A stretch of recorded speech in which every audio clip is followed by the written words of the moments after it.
Hello Cosmos Hub, today we got David from Orchestra Labs. He's the founder of the Symphony also, and today he'll tell us a lot of the new stablecoin based on the Cosmos Hub. Hello David. Hi.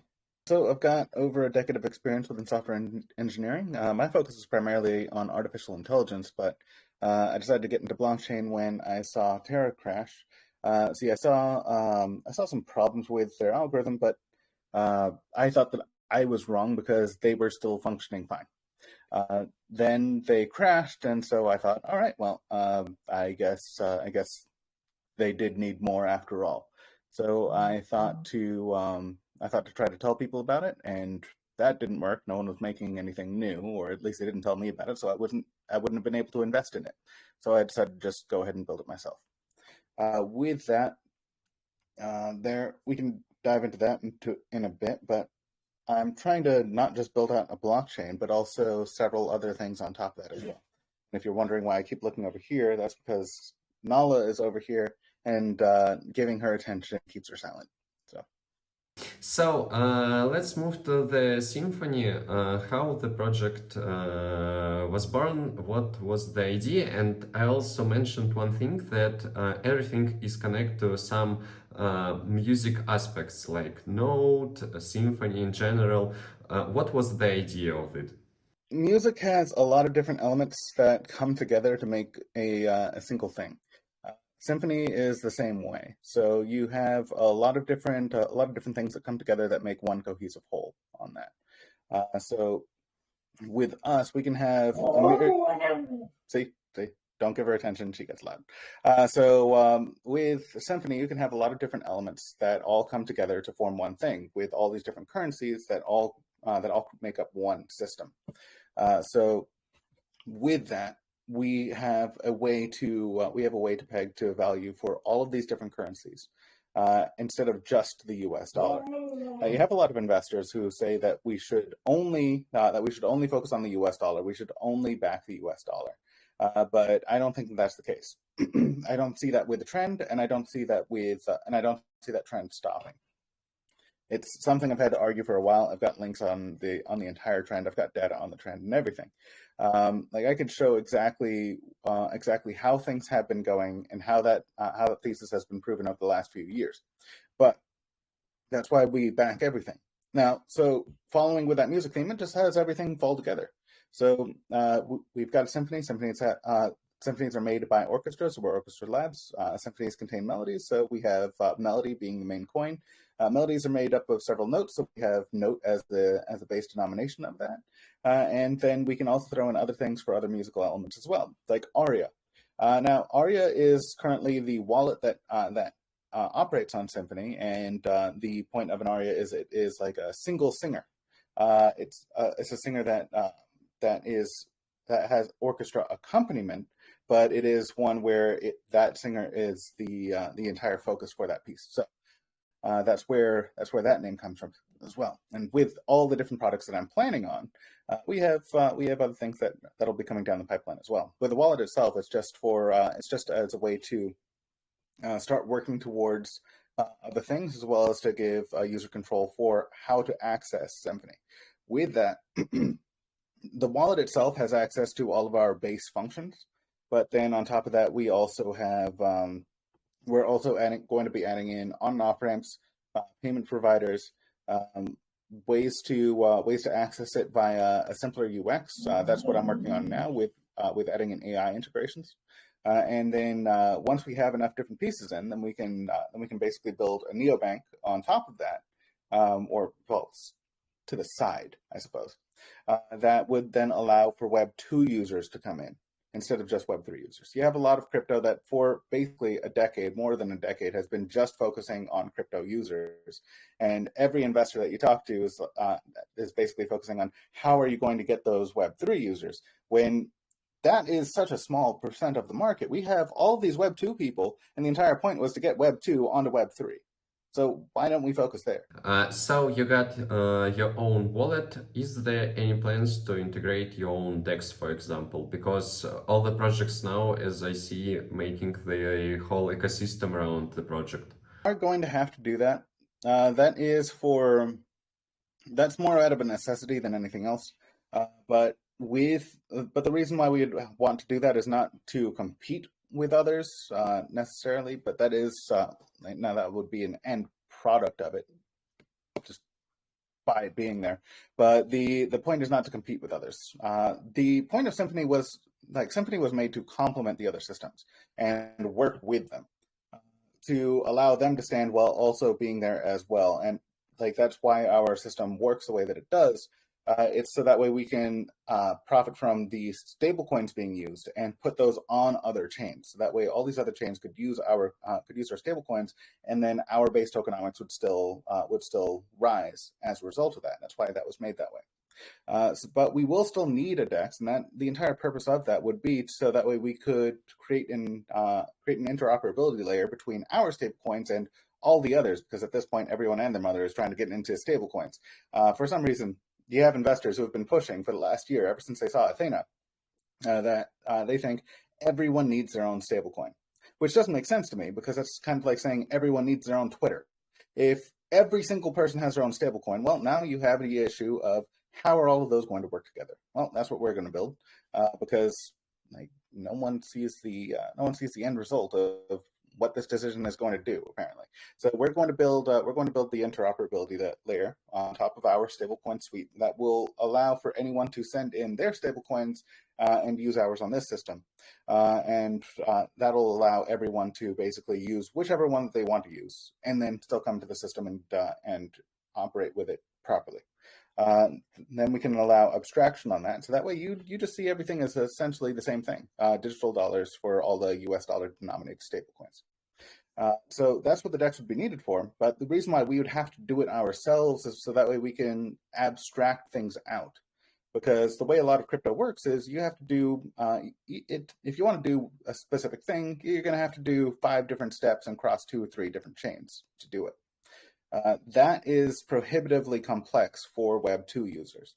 So what we are going to do is we're going to abstract away that complexity, so that way you can essentially do everything in a single click, maybe 2. That's the entire point of how we designed the wallet, essentially. Everything that you want to access within Web 2 is 1 to 2 clicks away. If you want to do any of the more complex things, like any of the basic things, it's going to be 1 to 2 clicks. Any of the more complex things, that might take another 1, maybe 2. But that's just for the most complex things, like going into settings and changing things around. That way you can view all the minute details of something.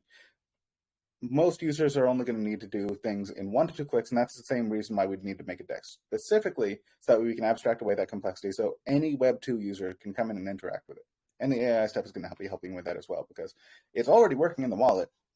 A demo should be going out on Twitter today at roughly 11 for that, with just showing that yes, it does work. It already works. You just say exactly what you want. You say what you want. Phrase the sentence however you'd like, and it will be parsed into the action, so that way the wallet just does it for you. You don't need to click around. You don't need to worry about where things are. You don't even need to know how to do it. You just say it and it'll happen. And as you mentioned, the artificial intelligence, it will fully operate with it as a part of the interface, for example, something like that. Yeah, currently with the demo, it's just a button. So you click the button to start recording, and you click it to stop. But that's a demo. So the way that it's going to work is going to be a couple of different. We're going to have a couple of different methods depending on what you want to do. Not everyone wants to be recorded all the time, which currently Alexa and Google Home would do. But that should be an option, because some people do want that. Like my roommate, for example, he loves that. He just wants to walk around. He doesn't want to enable anything. He just says, "Hey, where's my phone?" And then it starts ringing his phone. So with us, that would be a setting. You can enable it so that way it would have an always-on feature. And sure, that would cost more, because it would always be recording, always be parsing, always be calling to the server. But there would also be the other option where you enable it when you want to use it. And that's still simple enough. It would be since it's literally voice activated, we could literally put it on a wearable, and the wearables have touchscreens, so you can just touch the button, just say, "Hey, I want to do this," and it'll do it. So that would be the other option, where you essentially have click to enable. It's not too much more difficult. It's not many more steps, but it does offer you a level of privacy to do that, and it does without getting in your way, without being intrusive. So either way, it would still be enabled to access these things, but it would be one where we will have a couple options on that. For the rest of the UX, it would be one where it will be allowed to take action in all the ways that you would for the entire wallet, for the entire ecosystem. And like what I would like to do, and this part's going to take a little bit more work, just to make sure that there are proper bounds in there, so that way you can't abuse it. But hold on a moment. But you will need, but being able to get a financial advice in there, financial assistant, someone that could tell you essentially, here's where the greatest yields are or have been over the past month. Maybe look at these as a top 10 list and consider going into those. Should you ask it, where should I invest this money? That would be good to have, especially for new people in crypto, but that will take a little bit of extra work since it's not, since it's a little bit more open and free form. But it's easy enough, and we can have chat, either a chat window or audio, or text to audio and audio to text, so like that you can talk to it. I prefer the latter option. Some people prefer the chat windows, but Okay, sounds very interesting about the financial advices, because it's something very risky in some point. Okay, let's move to the stables in general. By now, stablecoin regulations very strict, and is that a problem for the Symphony, and how Symphony solve it? no, it's not. This is why I made a modular system for it. Uh, which is why we ended up in Cosmos, because Cosmos has the modularity as an additional benefit. So this is why we made a modular system. We have the system that we designed, yes, and it does work. Yes, we tested it to deeper levels than anyone else has tested this sort of thing. But if we want to align to specific things for specific currencies, or add additional currencies that align to different systems, we can do that, because we have a modular system. All we need to do is add another module, and that'll take care of it. So what we want to do is, for example, with the euro, align to MiCA regulations. Either that happens on a euro stablecoin that operates on the current system, or that operates on a new euro that operates by MiCA. One way or another, there's going to be a new module in there to handle that. Excuse me. Now, all that would end up happening with that is that it would have a different reserve system that would call over to this individual system, grab the information about the treasuries, and then that would act as the reserve. Because as long as it's querying our treasury account, then it would have knowledge on that. It's a little bit of a centralized option, but that would be regulated. But that would be limited to a specific module on that. So that is an option. We could also do different systems that are taken on by other cryptos in a decentralized fashion. Like, for example, Athena's system, which has been copied by other cryptos more recently, which is the delta neutral strategies. Now, these are complicated financial instruments and all. You have to do it right, otherwise you're going to lose a lot of people a lot of money. And there are also downsides, as stated in the original article that Athena cites for their reason for making it. But that is something that we can do. All it would take is putting in another module. Every single system that we want to make and support for stablecoins is just add another module, and then we support that on that entire set of stablecoins as an entire. And this is why we have a stablecoin suite. We are the stablecoin chain. We could support any number of types of stablecoins. So Circle going in and lobbying for these regulations so that way everyone has to be like them and has to spend so much more money just to be like them. Yeah, sure, that benefits them, but it's not a detriment to us, because all we have to do is put up another module and we can align to that. It's very easy for us. You also mentioned Circle, and there are a lot of different options for the stablecoins like USDT, USDC, Noble in the Cosmos Hub, for example. How Symphony will compete with them? How to make people use Symphony instead of that options? I don't think we have to compete with them, because Circle operates with treasuries. Tether does as well, but Tether doesn't want to give up their reserve information, so they can't align to those regulations, which is another reason why Circle lobbied for those regulations. Again, any company that, like a lot of people, anytime this happens, most recent example being crypto, they think, oh, this company is lobbying for regulations. That's good. No, it isn't. Anytime a company lobbies for regulations, it's to reduce competition. They're not doing it out of the good graces of their own heart.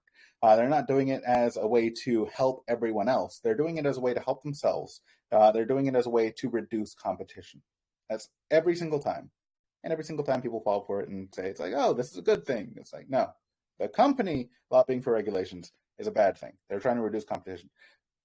A group of people lobbying for their own interests, that's better. Like, for example, if you were trying to reduce chemical waste, that would, for example, set rivers on fire. You as a people would lobby for regulations that would not affect the river, so you can actually have good drinking water. The company would lobby that every other company should operate the same way they do, so it becomes prohibitively expensive for them to do so. Now, back to the original question. You said, your question was essentially like, how would we compete with them? Now, we don't really have to, because with Circle, they will go into every market and try to make everyone operate like them. We can align to that. Absolutely easy. We can then Tether. They're still fine. They're larger than Circle, and they don't align to those regulations themselves. Well, how do they do that? Well, they essentially came in, and then when Circle crashed, because Circle did crash with Silicon Valley Bank, then Circle's price went down because no one believed in them, and then Tether took the top spot. Tether was number 2 up until that point. So we can always wait for a system like that, because, like I said, we tested for deeper drops than anyone else has. We tested at 99% drops for our deepest test, and we were still able to provide value within that. Like, as the data shows, against Terra's own data, with their crash data, but at a deeper drop at 99% for the same period where they were at 80 and everyone is still trying to rebalance them. We're able to rebalance at 99 with no issues. Now, in that case, it still takes up to 75% of the time that they had. It takes 3 days out of the 4 days where they were at the 80%. But no, it still only took 2 days for that one. Misremembering. But yeah. But with that, we can still provide value for that, so we don't even have to worry. And our pegs are directly to the underlying, not to, there is no price discovery. So every other exchange can just peg against us and an arbitrage against us, and that will allow them to rebalance. We'll set up those scripts ourselves if we have to. So we don't have to worry about that. Every centralized system has centralized problems. So all we have to do is wait for them to mess up, and then we're good. For example, should hyperinflation happen?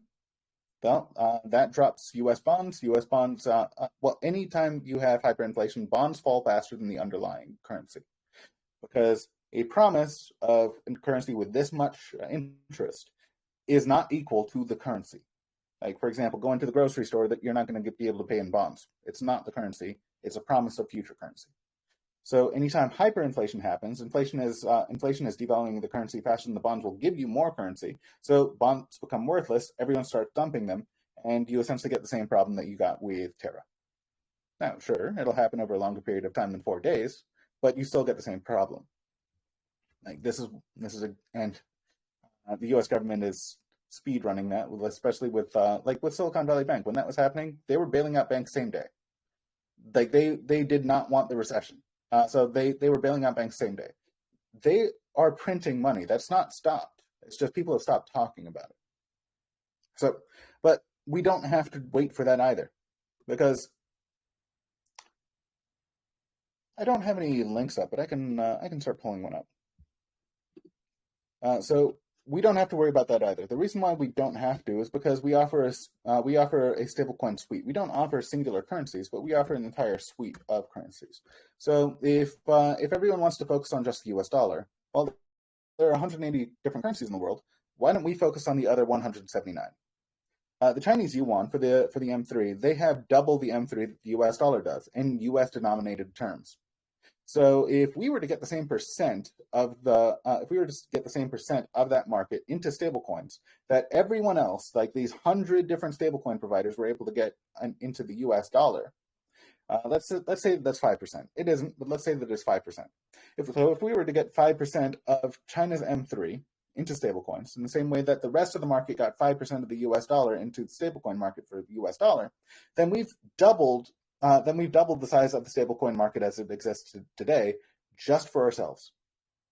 So we don't have to compete with the others.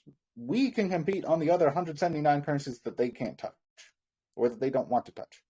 And on top of that, we have a much more flexible system. All of these others, they can't enter markets like Jamaica.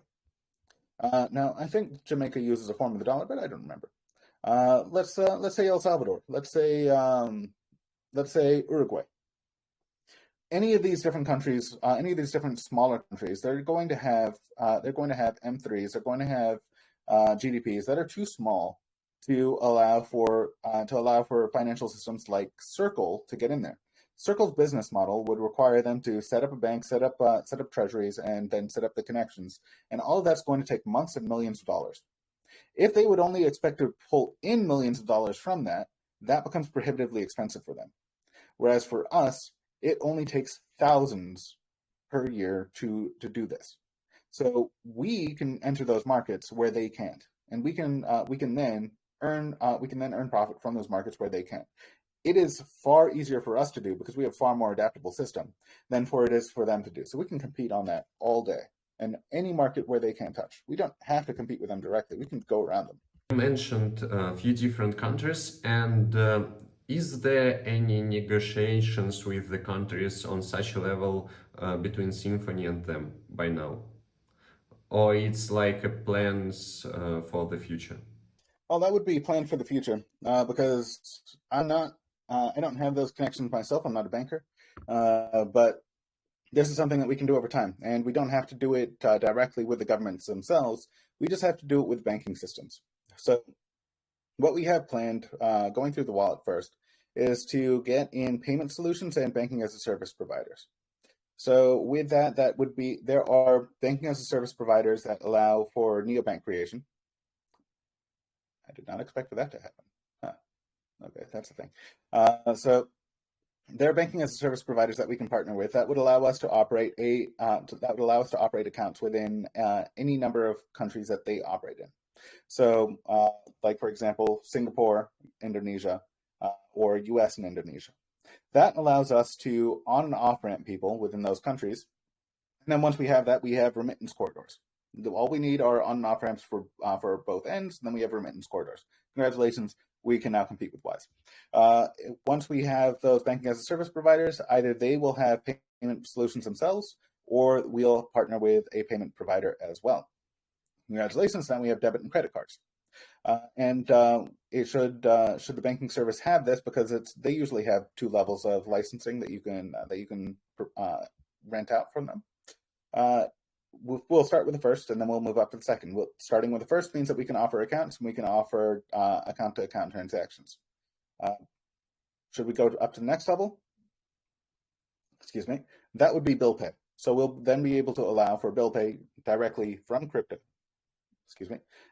Which would allow for people to basically pay for their utilities like electric and plumbing directly from crypto, directly from the profits from that area. So it would then be more useful to work with us than to work with regular banks, to work with other systems like current neobanks, especially since we'll have AI integrations on that as well. So unlike with other banks, you won't have to, like any new bank that you work with, you have to click around, try to find out where everything is and all that stuff. If you work with multiple banks, you still have to do it for a while after you've gotten the account open. With us, all you'll have to do is just talk to it, tell it what you want to do. It's like, all right, pull out $20, send it over to AT&T. Great.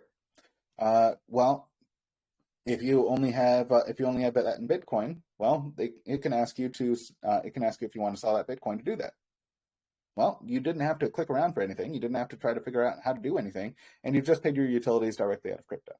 So that is we would be at that point more useful than everyone else in the market, and we would be in multiple countries doing that.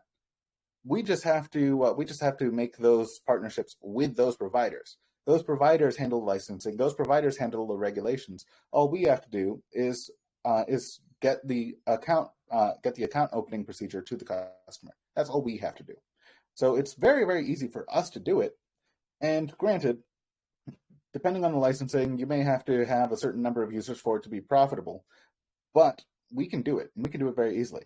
Banks exist in all these countries already, so getting enough customers to do it in any given country isn't really an issue. It's just finding the banking as a service providers and the payment partners to do this with.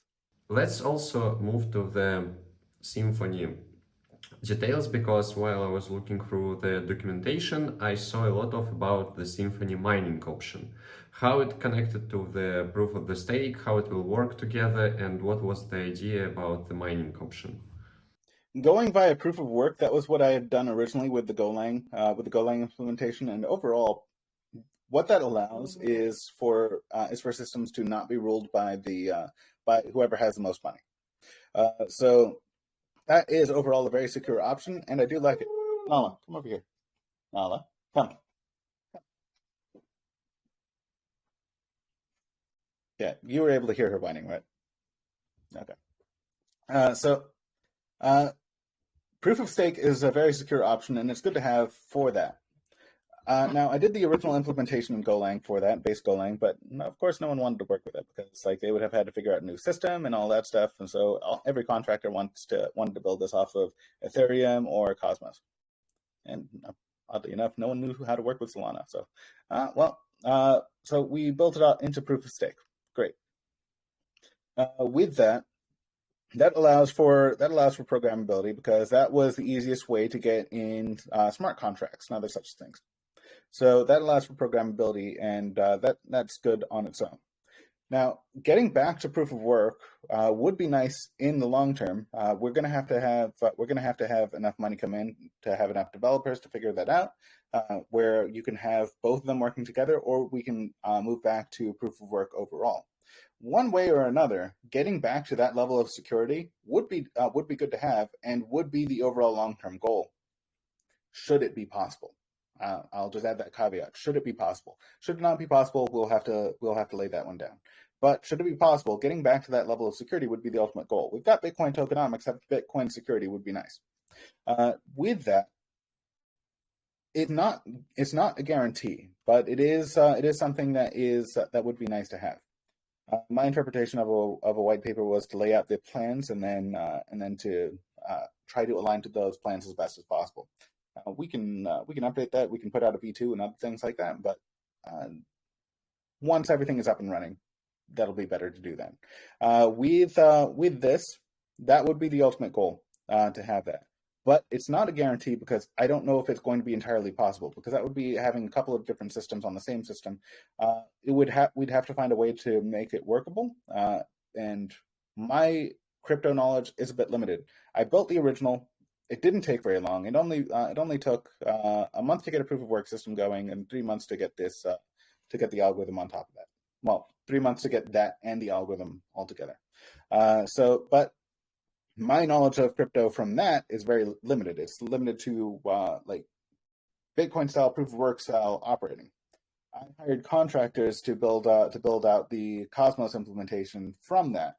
So I would have to know a bit more about how Cosmos operates on the underlying in order to be able to figure out how to tie those two things in together. So we'll see on that. It would be nice. It is the ultimate goal, but we'll have to see where things go for that. So let's move to the very hot topic about the airdrop. I recently saw the criteria about it, that you need some tokens be more than $100 on your stake account, and a lot of NFT collections also eligible. Tell us a bit more when we'll receive the airdrop, then the snapshot date, and then we will be able to work with Symphony. There are multiple snapshot dates because there are multiple rounds of airdrops. So with that, we've already taken a snapshot for the first one. That one happened at this point 2-3 weeks ago. But that one was for the testnet, and the testnet's already closed down. So the the tasks that you would use to get the airdrop would already be a bit limited. So that one's already gone through. And that one is recorded on the airdrop tracker. So anyone that was interested in that, it would be a bit late for it, but we do have multiple airdrops coming. So you can always go for the second, the third, or one of the ones that would be coming after that. With that, there are numerous ways to become qualified for that, and these are all bot prevention. These are all attempts at bot prevention. One is owning an NFT. Any one of the qualifying NFTs gets you there, and the Symphony one is the easiest because we don't have any cost for that. The way to get it is by helping us increase the size of the community. So you can qualify very, very easily just by helping us with the community. That's essentially joining the community, talking to people there, inviting others, and talking about us elsewhere. It's just help us grow, and you get the Symphony NFT. So you can become qualified just through that. Very easy. The other way is to have $100 staked in any other currency. If you've been in crypto a while, that should be easy. Just because you've had like you threw in $50, then you grew that $50 over to 100 for over multiple years. Great, you got it. Or if you threw $50 in Bitcoin like last year, you got it. Threw in 25 on Solana last year, same thing. You're gonna have it one way or another. And if you just started in crypto, that would probably be a little bit more difficult for you. But it is one where this is bot prevention. So we have to have some way to stop people from spamming bot accounts and taking all those rewards for themselves. So we have to have some sort of criteria. This is ours. With the other airdrops though, the first one is the testnet, to try to get people in on the testnet so we can get some feedback, try to figure out where our weak points are, and to try to fix those up before release. The second one is to try to get people to know about us and to try to bring in people who are more likely to stick around and grow the network itself. So we're going to have to align incentives to that. That one's going to be more focused around working with OmniFlix or working with one of our own internal systems, so that way people will learn about us and then receive the airdrop, or something. We're going to have to figure that one out. But that one's going to be after we're already up on mainnet, which is planned for next week. Just need to fix up the stablecoin staking inside the wallet so everything is accessible. And then we're going to have the third one after that. The third one is going to be more focused around, it's going to be more similar to IMPOSTERS' FairDrop. Now, what they did for that was they had a set of qualifying criteria for on-chain actions. So we're going to have similar to that. One of our activities being, for example, staking stablecoins. Because if you come in, you stake those stablecoins, well, you're now investing in the system, you're investing in the stablecoins themselves, and you're adding to total value locked. There's an additional to this. We're also working on getting NFT sets in, so that way we can make their sets yield bearing in exchange for them validating for us. Well, them validating for us, they get an automatic, they get a guaranteed delegation. They get guaranteed to be in the active set. The benefits here are that their set becomes yield bearing, and we get an NFT set denominated in one of our stablecoins. Any one of the stablecoins is fine. That allows us to then build additional demand vectors. So that way there are additional use cases that makes their set more appealing, because they have a yield bearing set. Just by buying their NFT, you can make some money.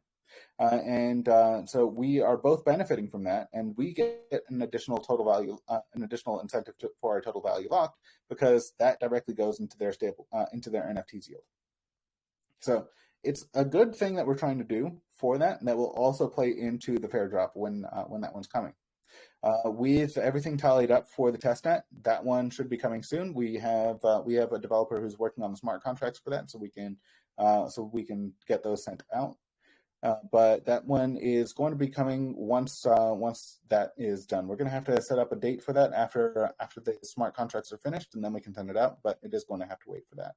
And now, how do you close the door every time you come over here? I also would like to ask about the Hydra protocol. Maybe you heard about it. Very popular thing among the Atom stakers right now, and it's like the liquid staking, and will the participants of Hydra protocol be included in the airdrop? Yeah, yeah. This is one that I had talked to with one of the people that was in there before.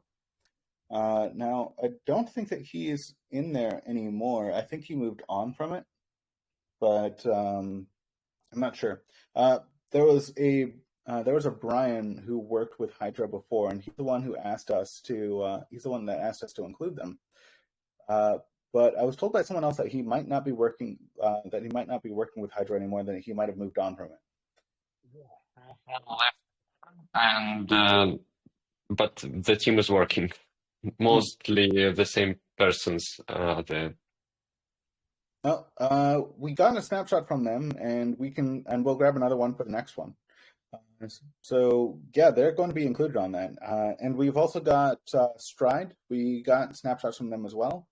So there was I believe they had Staked Atom over there, or Stride Atom, whatever that ST Atom would be. They had that one over there. And so we also included that one as well. Stride had multiple of the coins that we listed as being included. They had multiple of those, so all of those ones that they had at the time would be included as well. I really like to hear it because I'm a big fan of Hydro, for example, and many other people are really excited about it because it's a great feature. And the last question, what are your predictions for the future of Cosmos Hub and Symphony? Well, with Cosmos Hub, I've got a little bit of attention for the neobank. Even if they don't work with Symphony, they will be working with Orchestra Labs, or at least I'd like to think so. Things are looking good. We've got a couple of large advisors that are in there, and that should help us out. That should help us out with getting into the Builders program, and if we get into the Builders program, then we'll be able to work with Cosmos. Now, Orchestra Labs. The purpose of Orchestra Labs is to build out multiple connections to build out all the things that I want to build, essentially. So one of those includes the neobank, which would be a way to connect Web 2 and Web 3. And there are some other things in there, like games and such, that I want to make that wouldn't necessarily be connected to crypto, but will be. Like, for example, one of the games that I want to make, we can put NFTs on it and allow you to buy those NFTs, and there would be a benefit to that. Now, there are ways to do crypto gaming that isn't extractive, where you can keep a level of value as long as the game has interest.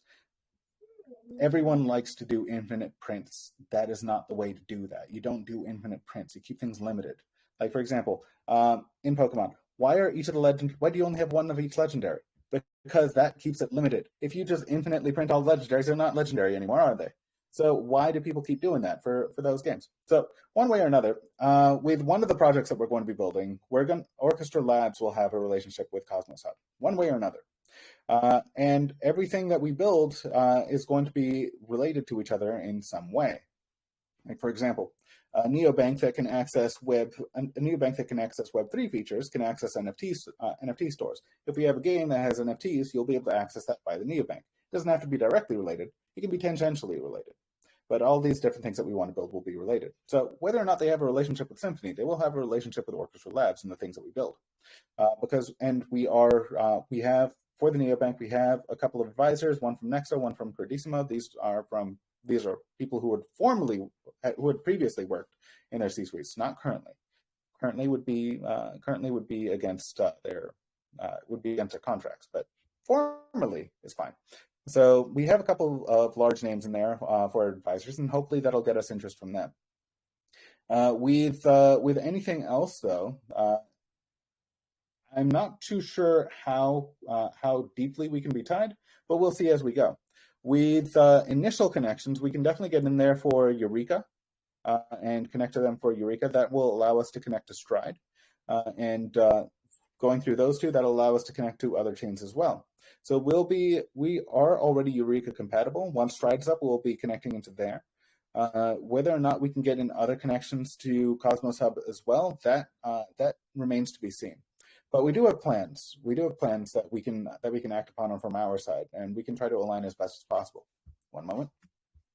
Oh, when did she learn to open from this side? Okay.